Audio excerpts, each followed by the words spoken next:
Non seulement il nous pardonne, mais il a aussi la puissance d'agir au fond de notre cœur et de nous purifier de ce qui est mauvais dans notre vie.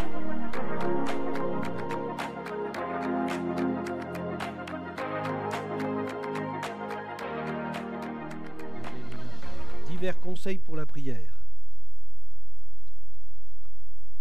On avait vu quand, je crois, la dernière fois, dès notre conversion, dès le matin, avant toute autre chose, pour toute chose, tout au long de la journée, dans toutes les circonstances, en tout lieu.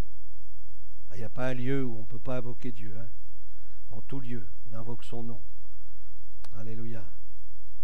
Quelqu'un qui m'a dit récemment, est-ce que je peux rentrer dans une église catholique? J'ai dit, ben oui, tu peux rentrer dedans. Il n'y a pas de problème. Hein. J'ai dit, mais pas que tu te laisses impressionner par tout ce qui s'y passe ou tout ce qui s'y fait. Mais bon, le mieux, c'est quand même de ne pas aller dans ce genre d'endroit-là où c'est infesté. Mais en tout lieu, on peut invoquer le nom du Seigneur. En tout lieu. Alléluia. Et si un jour on m'invite dans ce genre de bâtiment, eh bien je prêcherai le plein évangile. Et peu importe si on est d'accord ou pas, je préfère prêcher la parole de Dieu que me laisser influencer par le contexte. Je crois que c'est important d'être droit. Dieu veut qu'on ouvre les yeux des aveugles. Et il le fait. Alléluia. En toutes circonstances, même la nuit, on a parlé même de nuit de prière, donc prier sans cesse, dire demeurer dans un esprit de prière, demeurer dans cette sensibilité au Saint-Esprit. Moi j'aime beaucoup, ça m'est arrivé d'aller faire dans l'évangélisation dans la rue, c'est bien qu'on est à deux à le faire, parce que pendant qu'il y en a un qui parle, on voit que l'autre il prie, et puis il attend quelque chose de la part de Dieu. Une parole de sagesse, une parole de connaissance, quelque chose. Et parfois, eh bien, ce temps permet à la personne avec qui on est, eh bien, de recevoir quelque chose du Seigneur. Et dès que vous avez fini de parler, eh bien, l'autre à côté, elle donne tout de suite une parole qu'elle a reçue de Dieu. Et ça, c'est tellement important. Se mettre à l'écoute de Dieu. C'est la prière, c'est ça, c'est se mettre à l'écoute de Dieu. Ça ne veut pas dire que ce soit toujours à nous de parler, mais la prière, c'est aussi se mettre à l'écoute de Dieu. Dieu a des choses à nous dire, à nous partager, des choses que nous ignorons et que lui veut nous faire connaître. Alors, quoi prier? Quoi prier? Dans Matthieu chapitre 6, verset 12, qu'est-ce qu'il nous est dit? Pardonne-nous nos offenses. Pardonne-nous nos offenses. Dans Luc 11, 4 aussi, nous avons aussi cette même pensée. Luc 11, 4.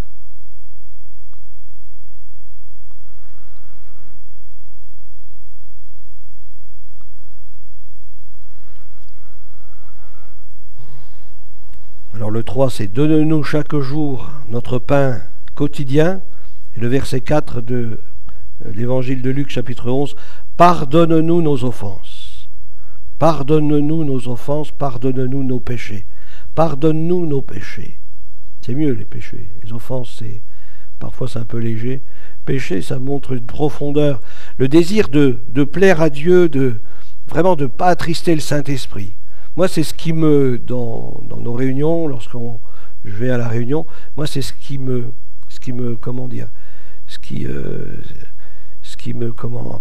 touche le plus, c'est vraiment d'être clair devant Dieu, s'approcher du Seigneur avec un cœur clair. Hein. Seuls les cœurs purs verront Dieu. Hein.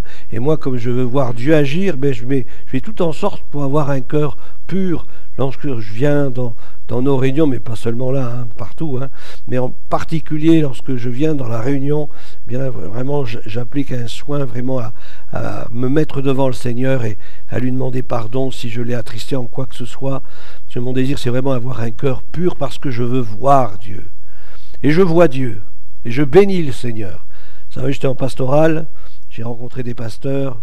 Dimanche, j'ai eu une vision d'un terrain qui était sec, où il y avait la poussière et que l'esprit avait du mal à pénétrer. Le Seigneur, il disait, laisse pénétrer mon esprit, laisse pénétrer ma parole dans ta vie pour que je puisse agir et transformer ton cœur. Et dans les partages que j'ai pu avoir avec des frères, eh bien, je me suis rendu compte que ce que le Seigneur m'avait montré, c'était une réalité dans l'Église. Qu'il y avait vraiment des personnes qui avaient besoin de laisser Dieu les former, les façonner, parce qu'ils s'étaient endurcis face à la parole de Dieu. Et nous avons besoin vraiment que nos cœurs se laissent vraiment façonner par le Seigneur, que Dieu il puisse faire ce qu'il veut dans notre vie, dans notre cœur. Et qu'il n'y ait pas un endroit où c'est chez moi, non. Chaque endroit de mon cœur, ça lui appartient, et le Seigneur doit se sentir à l'aise dans notre vie, dans nos cœurs. Car nous aussi, nous pardonnons. Et la deuxième partie de ce verset est aussi importante que la première partie, car nous aussi nous pardonnons à quiconque nous offense. Alors c'est pas, on dirait que c'est moins important, mais rien que l'offense, eh bien, on doit savoir pardonner. Et ne nous induit pas en tentation. Dieu nous appelle à pardonner parce que lorsque nous venons vers lui, nous attendons de sa part aussi un pardon nous concernant. Proverbe 28, verset 13.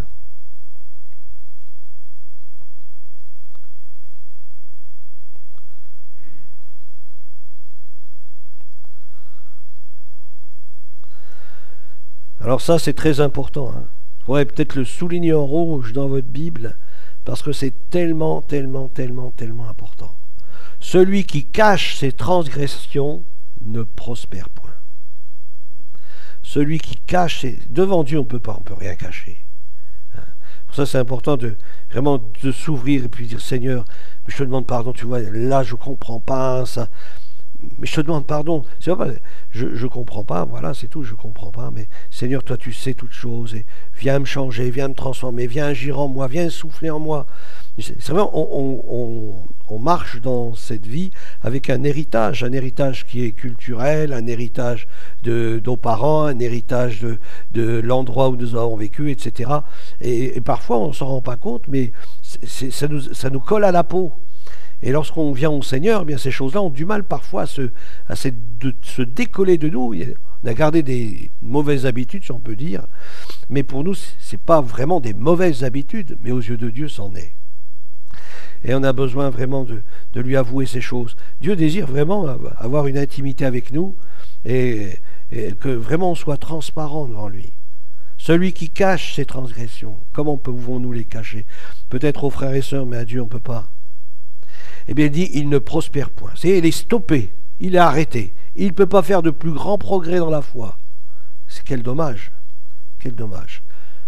Mais celui qui les avoue, celui qui les délaisse, il obtient. Alors vous avez compris dans le verset là, hein, ça c'est important aussi, les avouer et les délaisser. Il n'y a pas simplement les avouer, hein, mais les avouer et les délaisser. Hein, ça c'est aussi... Demander pardon à Dieu, c'est bien, ou même à quelqu'un, mais il faut aussi eh bien, soit rendre la chose, ou mettre en règle, mais il faut aussi qu'il y ait une réparation, ou laisser les choses. Une fois qu'elles sont confessées, je me souviens au début que je me suis converti, les gens qui venaient à la prière pour la cigarette, on priait pour eux, le pasteur il disait avant de prier, il disait « Sors ton paquet de ta poche », mets-le sous ton pied, écrase-le bien, et là seulement je vais prier pour toi. Et puis là, seulement il a posé les mains, il dit, maintenant tu veux vraiment être délivré, on va prier, au nom de Jésus. Et puis là, eh bien, la délivrance pouvait venir à ce moment-là, parce qu'on avait décidé d'abandonner ce qui nous empêche d'avancer avec Dieu. Avouer, demander pardon, c'est une chose, mais il faut aussi laisser, délaisser, ou relâcher la personne qui nous a offensés, vraiment lui pardonner complètement.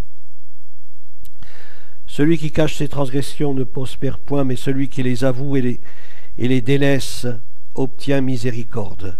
1 Jean 1,9 nous dit, si nous confessons nos péchés, et vous savez, c'est conditionnel, hein, si nous les confessons, c'est-à-dire que si nous ne les confessons pas, là on peut prendre le verset biblique dans l'autre sens, si nous ne le confessons pas, qu'est-ce qui arrive?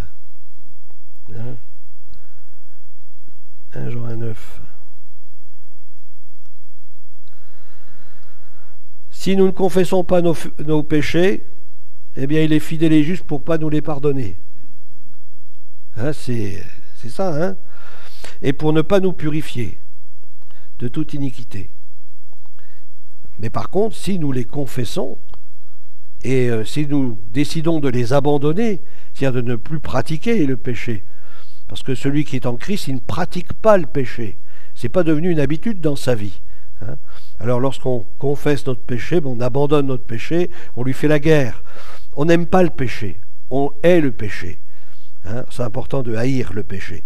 Alors si nous confessons nos péchés, ça c'est une condition, les confesser à Dieu, eh bien Dieu il est fidèle. Dieu se réjouit lorsqu'on reconnaît nos transgressions, reconnaît nos péchés, il est fidèle et juste pour nous pardonner. Dis-moi maintenant c'est bon, ne t'attarde plus sur cette chose, je t'ai pardonné. Et c'est important de recevoir le pardon de Dieu. Moi, je me souviens tout au début que je venais dans nos réunions, puis que je demandais pardon à Dieu, parce qu'à chaque fois que le prédicateur y prêchait, il m'en mettait plein les oreilles. Et puis je dis, c'est pas possible, je ne vais pas m'en sortir. Je demandais pardon au Seigneur, puis je dis, Seigneur, délivre-moi de toutes ces choses, Seigneur. Alléluia. Et Dieu, je sentais le pardon du Seigneur qui venait sur mon cœur. Je ressortais vraiment avec la paix de Dieu. Et c'est ce que nous avons besoin, de la paix de Dieu.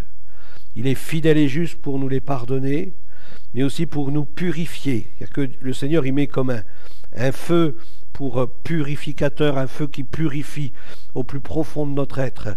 Non seulement il nous pardonne, mais il a aussi la puissance d'agir au fond de notre cœur et de nous purifier de ce qui est mauvais dans notre vie. Amen. Dans 2 Chroniques, chapitre 7, verset 14, «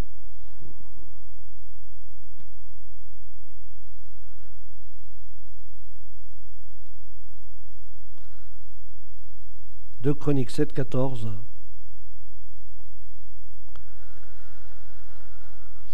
Vous connaissez bien ce verset, hein? Mais ouais.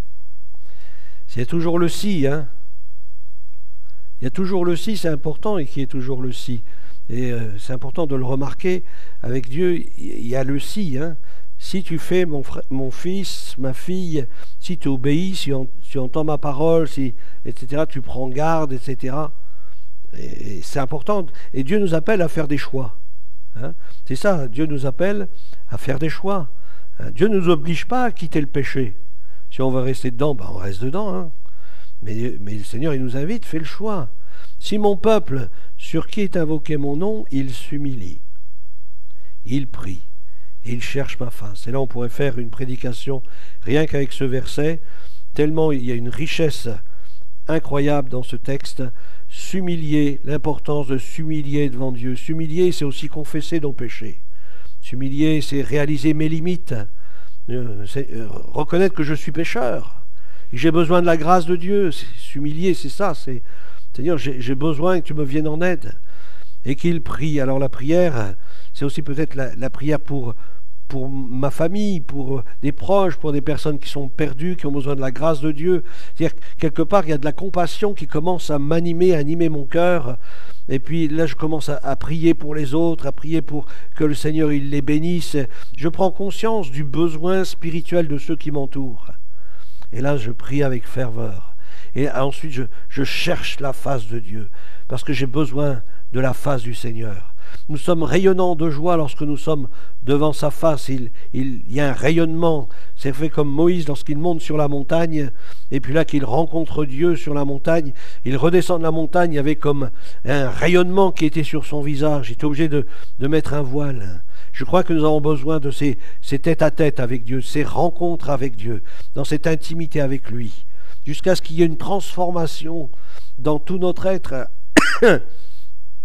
Et peut-être même physiquement, parce que sur notre visage, eh bien cela se remarque, ça se voit, lorsque j'ai l'habitude d'aller dans le lieu secret pour le rencontrer. Quelque chose se passe même sur mon visage.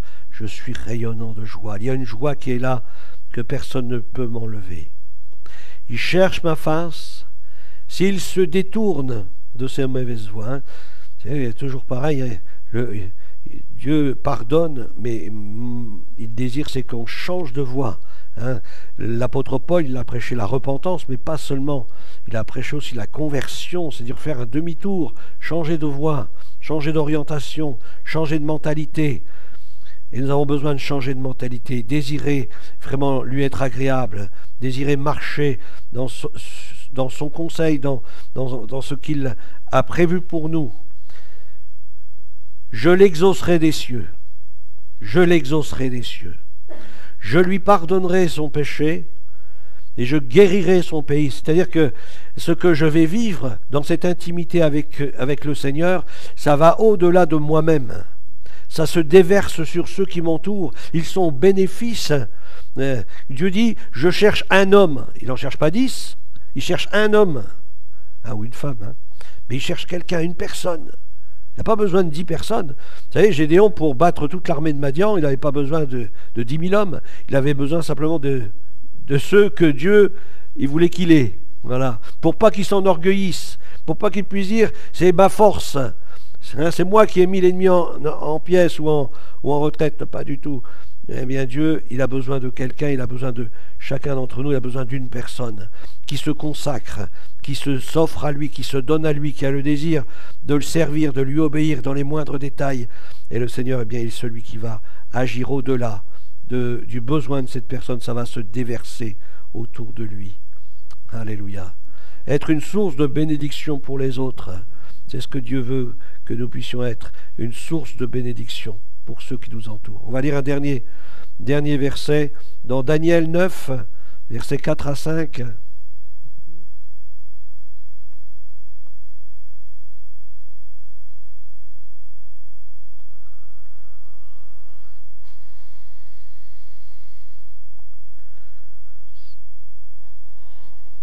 Je priais l'Éternel, mon Dieu, et je lui fis cette confession, Seigneur, Dieu grand et redoutable, toi qui gardes ton alliance et qui fais miséricorde à ceux qui t'aiment et qui observent tes commandements, nous avons péché, nous avons commis l'iniquité, nous avons été méchants et rebelles, nous nous sommes détournés de tes commandements et de tes ordonnances. Je rappelle que Daniel, vous connaissez le jeûne de Daniel, hein, Daniel, un homme de Dieu, un homme intègre, qui a risqué sa vie plusieurs fois, et malgré tout, il est demeuré intègre dans les choses de Dieu, sur la parole de Dieu. Bien, vous voyez, il s'identifie au peuple de Dieu. Nous avons péché. Il ne dit pas, eux, ils ont péché, ce sont des rebelles. Non, non, il dit, nous avons péché, nous avons été rebelles. C'est ça, là, le sacrificateur, celui qui porte sur son cœur le peuple de Dieu. Il s'identifie et il vient plaider. Il vient plaider devant le Seigneur. Seigneur, tu vois ce pays dans lequel nous sommes. Je te demande pardon, Seigneur. Notre pays est rebelle. Je suis en rébellion, Seigneur. Nous avons péché. Notre pays a péché. Nous avons commis l'iniquité, nous avons été méchants et rebelles, etc. Nous sommes détournés de tes commandements et de tes ordonnances. Nous n'avons pas écouté tes serviteurs, les prophètes, qui nous ont parlé en ton nom à nos rois. Daniel sait que les conséquences de cette déportation, c'est parce que les responsables du pays d'Israël, eh bien, ne se sont pas soumis à la parole de Dieu. Daniel en est pleinement conscient. C'est pour ça qu'il dit, tes prophètes ont parlé, ils ont parlé en ton nom à nos rois, mais ils n'ont pas voulu écouter. Et les conséquences, c'est que tout le peuple est parti en déportation. À nos chefs, à nos pères, et à tout le peuple du pays. À toi, Seigneur, et la justice. Et à nous, la confusion de face. En ce jour, hommes de Juda, aux habitants de Jérusalem et à tout Israël, à ceux qui sont près et à ceux qui sont loin.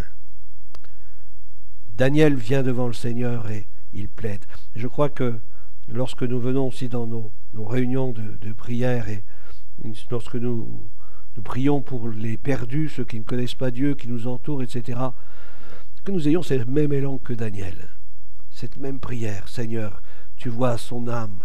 Seigneur, pardonne-lui, Seigneur. Libère-le de ces puissances qui le tiennent enfermés dans des ténèbres. Ça, il y a vraiment un plaidoyer, on plaide pour lui. Nous avons un avocat auprès du Père, et vous savez que nous sommes à la ressemblance de Christ. Hein? Nous avons reçu l'onction de Christ. Nous sommes loin de Jésus. Et nous avons dans notre cœur ce même caractère de Jésus. Quand on dit Dieu a tant aimé le monde qu'il a donné son Fils, si Dieu vit vraiment en moi, je dois avoir moi aussi ce même élan d'amour pour le monde. Jusqu'à donner son propre Fils, hein, à mourir pour nous sur le bois de la croix. Je crois que nous avons besoin d'apprendre peut-être à nous tenir devant Dieu et à vraiment à plaider comme réellement on devrait plaider. Hein, comme disait le Seigneur, hein, ne déchirez pas vos vêtements, hein, ça ne sert à rien, mais c'est vos cœurs, déchirez vos cœurs. Déchirez vos cœurs, sentez votre misère. Et dans un pays comme le nôtre, on doit vraiment sentir notre misère. Vu tout ce qui s'y passe, n'accusons pas l'État, accusons plutôt nous, Seigneur. Nous avons été infidèles. Nous ne sommes pas assez tenus dans ta présence. Nous n'avons pas assez prié pour nos autorités. C'est nous qui sommes les responsables. Alléluia. Gloire à Dieu. Seigneur notre Dieu, notre Père, nous te bénissons parce que tu es celui qui nous parle. Au travers de ta parole, tu nous enseignes tes voies. Seigneur, merci parce que tu nous montres au travers de Daniel et d'autres prophètes, d'autres hommes de Dieu, comment ils ont réagi face à des situations et comment ils se sont tournés vers toi, comment ils ont intercédé, Seigneur, pour les coupables, pour ceux qui ne méritaient pas ta grâce. Pourtant, ils ont intercédé pour eux. Et Seigneur, nous te demandons, Seigneur, de nous animer de ta compassion, de nous animer de ta miséricorde, de nous animer de ta bonté, de ton amour, Seigneur. Que nous puissions avoir des entrailles de miséricorde, comme le dit ta parole, que ce soit pour les perdus, comme ce soit pour les malades, pour ceux qui ont besoin de délivrance.